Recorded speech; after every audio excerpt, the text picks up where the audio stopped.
Terima kasih admin, saya harap tulisan saya yang terpilih untuk di-post. Saya tidak sengaja sedang membuka sosial media saya dan akun admin muncul. Saya yakin tidak ada yang kebetulan, saya pikir sudah saatnya saya bercerita yang sebenarnya. Walaupun saya juga sebenarnya bersalah. Kejadian ini saya alami di tahun 2016.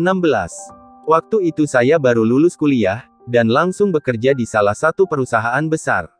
Saya memang masih bodoh dan pikiran saya masih muda saat itu, jadi saya tidak menolak ketika istri bos saya mulai menggoda saya. Tapi saya pikir siapapun itu tidak akan melewati kesempatan itu. Didekati oleh seorang wanita yang cantik, dan kaya raya. Mustahil sepertinya ada yang menolak. Hubungan kami sudah seperti rahasia umum di perusahaan. Tapi semua berakhir ketika perusahaan kehilangan uang petty cash sebesar 100 juta rupiah. Saya dan istri bos memang sering berduaan di kantor, karena kebetulan saya tidur di mes kantor. Dan saya juga yang memegang CCTV kantor dan mes. Jadi setelah istri bos saya pulang, saya dengan leluasa bisa menghapus jejak CCTV. Tapi kala itu saya seperti mendapat balasan dari apa yang saya perbuat selama ini. Besoknya perusahaan gempar karena uang petty cash hilang di brankas mini. Yang pasti orang dalam yang mengambil.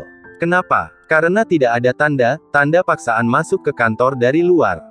Akhirnya tuduhan menuju kepada saya karena saya menghapus bukti CCTV.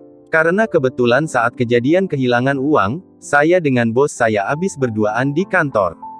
Jadi otomatis saya hapus CCTV hari itu.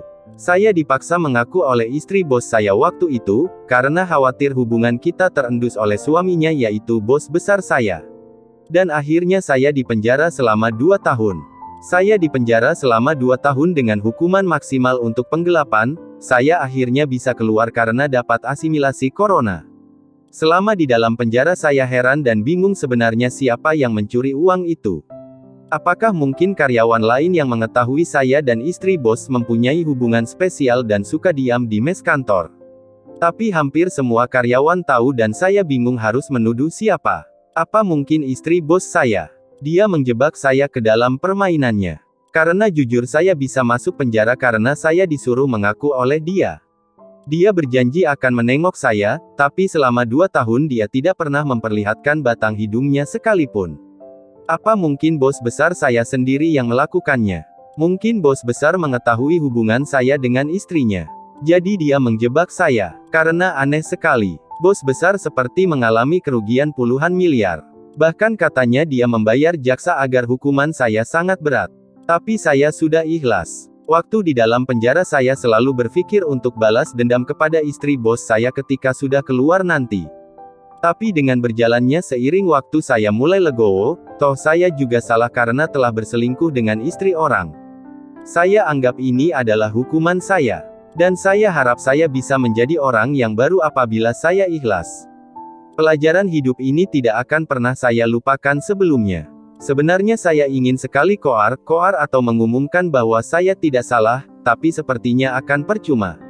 Saya tidak ingin berurusan kembali dengan orang yang memfitnah saya dulu, sehingga saya sampai masuk penjara. Dan perselingkuhan saya dengan bos saya adalah rahasia terdalam saya.